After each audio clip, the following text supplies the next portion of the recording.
আজ এক পশলা বৃষ্টিতে জলমগ্ন হয়ে পড়েছে বিশালগড়ের মূল সড়ক। যখন রাজ্য সরকার চাইছে যে রাজ্যে উন্নয়নের ছোঁয়া লাগুক, তখন কিছু দায়িত্বপ্রাপ্ত কর্তা বাবুদের জন্য মানুষের দুর্ভোগ যেন কমছেই না। বিশালগড় থেকে আজ যে ছবি উঠে আসলো, নারীমঙ্গল স্কুল সংলগ্ন এলাকায় সামান্য বৃষ্টিতেই রাস্তার উপর জমে যাচ্ছে হাঁটু সমান জল, আর সেই জলে চরম ভোগান্তির শিকার হচ্ছেন স্থানীয় দোকান ব্যবসায়ীরা। রাস্তার উপর দিয়ে যখন যানবাহন চলাচল করছে, তখন গাড়ির চাকার ঢেউ সরাসরি ঢুকে পড়ছে দোকানের ভেতরে, ফলে নষ্ট হয়ে যাচ্ছে দোকানের মূল্যবান সামগ্রী। ব্যবসায়ীদের অভিযোগ হচ্ছে, প্রতিবার বৃষ্টি হলে একই পরিস্থিতির মুখোমুখি হতে হচ্ছে তাদের। দোকানের সামনে জল জমে থাকায় ক্রেতারাও আসতে চাইছে না। এতে করে একদিকে যেমন ক্ষতি হচ্ছে ব্যবসার, অন্যদিকে আর্থিক চাপ বাড়ছে। কি বললেন স্থানীয়রা, শুনুন।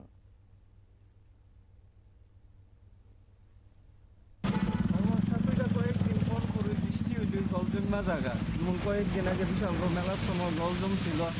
এই যে নদীর থেকে সব উড়াইয়া ফালাই দিচ্ছি আমরা, বাঙ্গালাইছে, কিন্তু পরে আর ঠিক কইরাও দেয় না। কিন্তু জল তো বৃষ্টি হইলেই জল জমা জায়গা, বিশেষ করে একটু আগে বৃষ্টি 1 ঘন্টা বৃষ্টি হয়েছে, ওই অবস্থাতে হয়।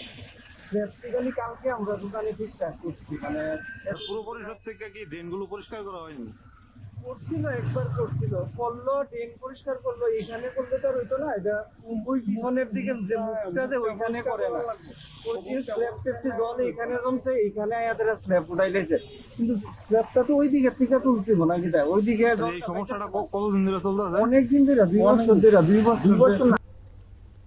স্থানীয়দের দাবি হচ্ছে, দীর্ঘদিন ধরে এই সমস্যা চলছে। বিশেষ করে ব্যবসায়ীরা বলছেন যে বারবার বিশালগড় পুর পরিষদে অভিযোগ জানানো হলেও মেলেনি স্থায়ী সমাধান। মাঝে মধ্যে সাময়িকভাবে জল নিষ্কাশনের ব্যবস্থা করা হলেও বৃষ্টি হলে ফের আগের চিত্র ফিরে আসছে। ফলে প্রশাসনের ভূমিকা নিয়েও তাদের মধ্যে একটা প্রশ্ন উঠতে শুরু করেছে। এবং দোকান ব্যবসায়ীরা বলেছেন যে একটু বৃষ্টি হলেই দোকানের ভেতরে জল ঢুকে যাচ্ছে, জিনিসপত্র নষ্ট হয়ে যাচ্ছে। বহুবার অভিযোগ করেছে, কিন্তু কাজের কাজ কিছুই হয়নি। রাস্তার ড্রেনেজ ব্যবস্থা একেবারে বেহাল হয়ে পড়েছে। জল বের হওয়ার পথ না থাকায় পুরো রাস্তা পুকুরে পরিণত হচ্ছে। প্রশাসন শুধুমাত্র আশ্বাস দিয়ে যাচ্ছে বলে তারা অভিযোগ জানিয়েছেন। তবে এলাকাবাসীরও অভিযোগ রয়েছে, স্কুল সংলগ্ন এই ব্যস্ত এলাকায় প্রতিদিন বহু মানুষ যাতায়াত করছেন। জল জমে থাকায় সাধারণ পথচারীরাও সমস্যায় পড়তে হচ্ছে। বিশেষ করে স্কুল পড়ুয়া এবং অভিভাবকদের চরম দুর্ভোগ পোহাতে হচ্ছে। তবে বারবার অভিযোগ জানিয়েও কাজ না হওয়ায় অবশেষে সংবাদ মাধ্যমের দ্বারস্থ হয়েছেন ব্যবসায়ীরা। তাদের দাবি, দ্রুত সঠিক ড্রেনেজ ব্যবস্থা ও রাস্তা সংস্কার করা হোক, না হলে আগামী দিনে একটা বৃহত্তর আন্দোলনের পথে হাঁটতে তারা বাধ্য হবেন বলে এদিন সংবাদ মাধ্যমের সামনে জানিয়েছেন। নিয়ে নিচ্ছে ছোট্ট একটি বিজ্ঞাপন বিরতি, সঙ্গে থাকুন।